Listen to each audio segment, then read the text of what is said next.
Boa noite, paz seja convosco, bom dia, boa tarde, dependendo do horário que você vai assistir esse vídeo. E eu acredito que através dessa palavra Deus vai falar muito forte ao teu coração. Que Deus possa te abençoar, que Deus possa falar ao teu coração através dessa palavra, no nome de Jesus. A mensagem de hoje é Jefté, o Gileadita. Juízes capítulo 11, e diz assim: era Jefté, o Gileadita. Amém? Era Jefté, o Gileadita, homem valoroso, porém filho de uma prostituta, mas Gileade gerara a Jefté. Amém? Esse é o texto que nós iremos ministrar agora, a palavra de Deus ao teu coração. Amém?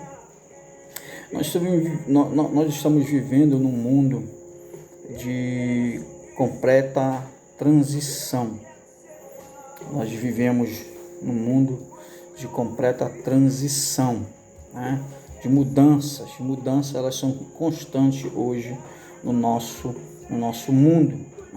O que é novo hoje, já amanhã já vai se tornar obsoleto. Então o mundo ele passa por uma mudança constante. Isso já vem de geração em geração. Então o que vai acontecer no período dos juízes? Vai acontecer um período de transição, vai acontecer um período de mudança na vida da nação, na vida do povo de Israel. Por quê? Porque Deus queria ser o rei da nação, ou seja, permanecer o reino teocrático. Deus queria que o reino dele, o reino teocrático,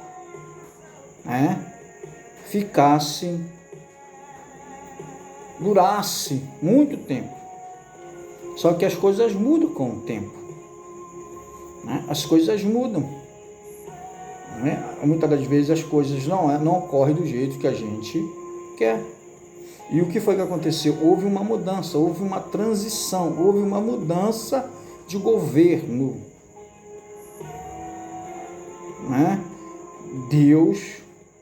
O povo deixou Deus, e escolheu para ele um rei. Escolheu para eles um líder, pessoas que pudessem estar sempre à frente para liderar o povo. O reino deixou de ser um reino teocrático para ser agora um reino monárquico. Agora o que vai reinar em Jerusalém, Israel, é a monarquia. Agora vai se estabelecer um período dos reis. Mas antes que ocorra essa transição, essa mudança do teocrático para o monárquico, o povo ainda teve que passar por vários tipos de liderança. A primeira liderança que o povo passou foi a liderança de Moisés. Moisés foi o grande líder do povo. Moisés foi aquele que tirou o povo do cativeiro do Egito e conduz o povo, através do Mar Vermelho, através das nações, a chegar à terra prometida. Então, Moisés, ele é o grande líder, e Josué, ele vai ser o sucessor de Moisés nessa mudança, nessa transição de líder, nessa posição de liderança, nessa posição de aquele que eles estão obedecendo de acordo com a vontade de Deus. Então, depois da morte de Josué, ele não levanta um sucessor. Josué não consegue levantar um sucessor, um líder, para que ficasse na frente do povo. Então, o que vai acontecer? Depois da morte de Josué, a Bíblia diz que o povo fazia aquilo que bem entendia. cada um fazia aquilo que achava melhor, ou seja, não havia líder, não havia liderança, não havia governo, não havia reino, né? Não havia liderança para que eles pudessem socorrê-los nos momentos de aperto. E eles estão se alojando, eles estão se situando, se localizando na terra prometida. Eles estão agora conquistando as terras, estão tentando se estabelecer na terra prometida, a qual Deus tinha prometido para eles. Então, o que vai acontecer agora? Depois da morte de Josué, vem o período dos juízes, que são os homens que Deus levanta para socorrer o povo diante das suas necessidades, diante das suas dificuldades, diante daquilo que eles estavam passando, de perigo, de lutas, de problemas. Deus levantava um juiz, o juiz vinha e socorria eles, e eles voltavam a servir a Deus. Então, o que é um juiz? O juiz é um magistrado. Juiz é alguém que é encarregado de administrar a justiça. Lembre-se também que a Bíblia diz que Deus é justiça, ou seja, Deus também ele é um juiz. Então houve nesse período aí 13 juízes. Houve 13 juízes, e alguns deles tinham renome, alguns deles importantes, como Samuel, como Jefté, como Gideão, e tantos outros aí que foram usados por Deus para julgar o povo, para ajudar o povo, para socorrer o povo, de acordo com as suas necessidades, de acordo com as suas demandas, de acordo com as suas carências. Então nós temos aí uma diferença entre juiz, nós temos uma diferença entre rei, e nós temos uma diferença entre sacerdote, e nós temos uma diferença entre profetas. Quem é um rei? O rei é um chefe soberano de um reino. A Bíblia diz: o Senhor se tornou soberano ao seu povo, ou seja, Deus ele sempre quis ser o rei do povo. Deus sempre quis ser o rei desse povo. Profeta, o que é um profeta? Profeta é um porta-voz de Deus, cuja mensagem é ou admoestação ou predição. E os profetas começaram a atuar. Os primeiros profetas foram Adão até Moisés. Esses foram os primeiros homens que Deus levantou como profeta. Adão até Moisés. Depois Deus vai levantar a classe dos profetas, mais lá na frente, que Samuel também vai agir, vai atuar como profeta. Sacerdote, que é sacerdote? É um sacrificador. Sacerdote é um mediador entre o homem e Deus. Sacerdote é um sacrificador, ou seja, um mediador entre homem e Deus. Amém? E nós temos aqui a história de Jefité. A Bíblia diz que Jefité ele era um gileadita. Um gileadita, ou seja, ele era de uma região chamada de Gileade. Gileade era um lugar onde existia um bálsamo aromático, que ajudava a sarar feridas. A região de Gileade era conhecida por produzir um bálsamo bom. Na Bíblia, Deus usou o bálsamo de Gileade como metáfora da cura que o povo de Israel tinha rejeitado. Então, a Bíblia diz que Jefité era gileadita. E a gente pode entender gente pode compreender por que a Bíblia diz que ele era gileadita e por que a Bíblia diz que ele era filho de uma prostituta.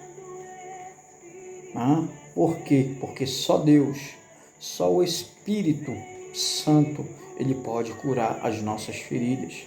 Só o Espírito Santo que pode curar. Só o bálsamo de Gileade, que é a unção do Espírito Santo, pode curar as nossas feridas, as nossas dores, que pode curar as nossas doenças e as nossas enfermidades.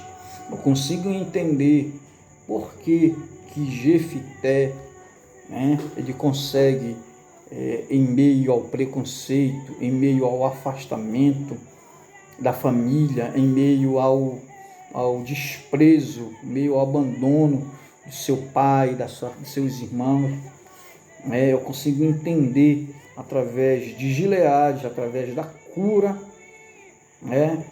que Deus fez através desse homem, porque é isso que nós precisamos muitas das vezes na nossa vida, muitas das vezes as feridas, as mágoas, as decepções, muitas das vezes sentimento de abandono, sentimento de solidão que afeta a vida de muitas pessoas, e muitas das vezes leva ao suicídio, leva à morte. Nós tivemos aí um tempo em que vários pastores se suicidaram, vários pastores tiraram a sua vida. Por quê?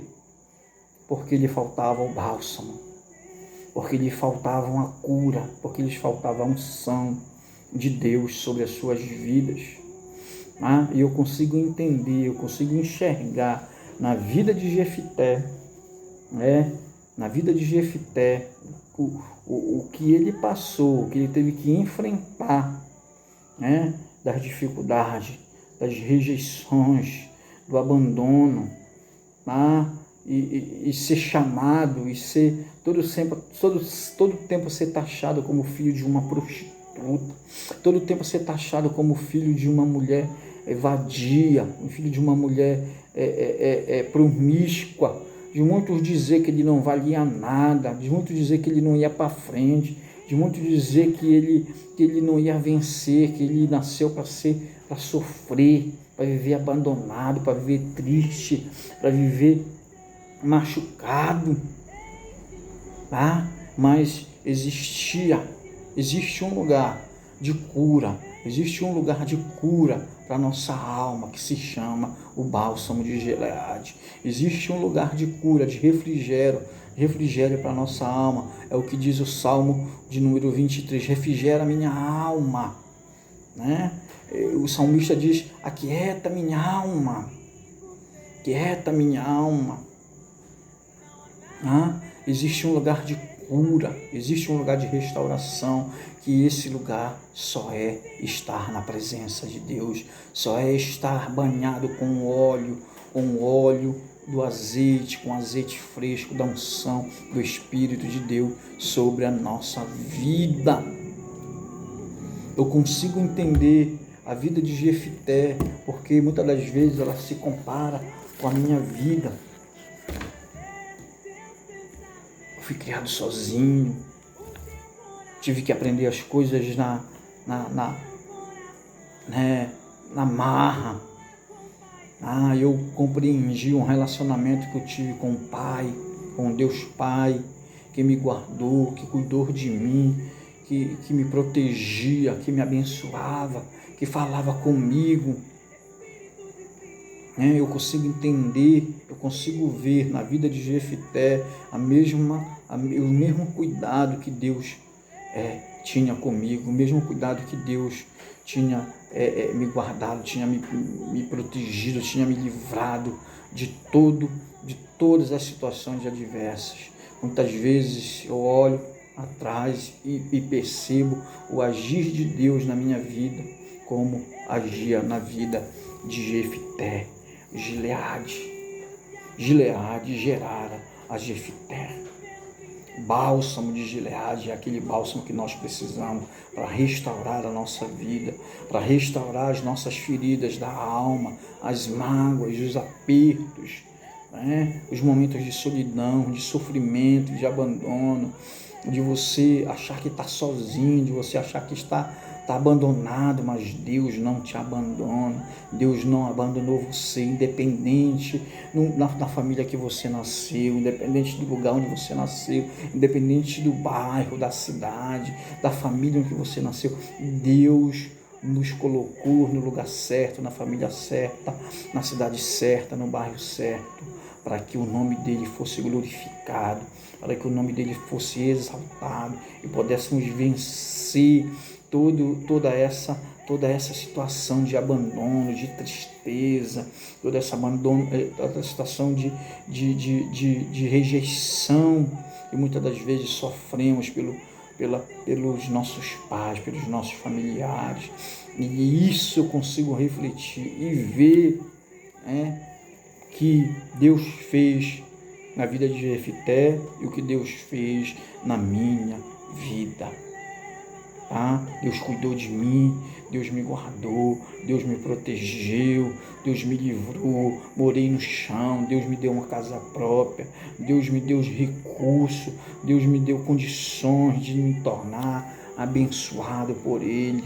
Isso eu glorifico a Ele, isso todas as manhãs eu agradeço a Deus por me escolher, por me salvar, por estar na direção de cuidar de nós, de cuidar de mim, cuidar da nossa família, através da unção do Espírito Santo. Aleluia. Bálsamo de Gileade, bálsamo de cura, o bálsamo da restauração, para sarar as feridas da alma, sarar as feridas do espírito, sarar as feridas da carne. Muitas das vezes nós precisamos ser sarados, muitas das vezes nós precisamos ser ministrados por Deus, deixar que Deus nos encharque de óleo fresco, do azeite fresco, para que possamos sermos restaurados à medida do seu Espírito, à medida da presença de Deus, para que Ele nos leve a lugares que a gente nunca imaginou ir. Glórias a Deus, o bálsamo de Gileade, a unção para sarar feridas, para curar, o lugar que nós precisamos. A nossa igreja será Gileade, a sua igreja será Gileade, a nossa casa será Gileade, o nosso local de trabalho será Gileade, será lugar de cura, será lugar de ministração, será lugar de ensinamento, será lugar da presença de Deus. Nossa escola, nossas células será lugar da presença de Deus. Haverá bálsamo, haverá cura, haverá restauração através das nossas vidas, independente da onde a gente veio, independente se é prostituta, independente se é ladrão, independente se é traficante, independente se é isso, se é aquilo. Deus quer nos usar, Deus quer nos levantar como profetas de curas, de restauração, de milagres na vida de outras pessoas. Amém? E todos aqueles que nos criticam, um dia vem aqui, pedir para a gente ajudá-los. Todos aqueles que nos rejeitam, um dia vão voltar e vão pedir orientação, vão pedir informação para nós. Amém? Um dia, porque o mundo lhe dá muitas voltas. O mundo lhe dá muitas voltas. E nós precisamos estar na presença de Deus. Precisamos estar na presença de Deus. Precisamos estar focados na presença de Deus. Que Deus nos abençoe. Que Deus nos use. Que Deus nos capacite. Que Deus nos instrua. Que Deus nos revele o seu propósito. Propósito em nossa vida. É o que nós precisamos. Precisamos do bálsamo, precisamos da cura, precisamos também ser ministrados para que possamos ministrar em outras vidas, no nome de Jesus. Que Deus nos abençoe. Até a próxima oportunidade, em nome de Jesus. Shalom.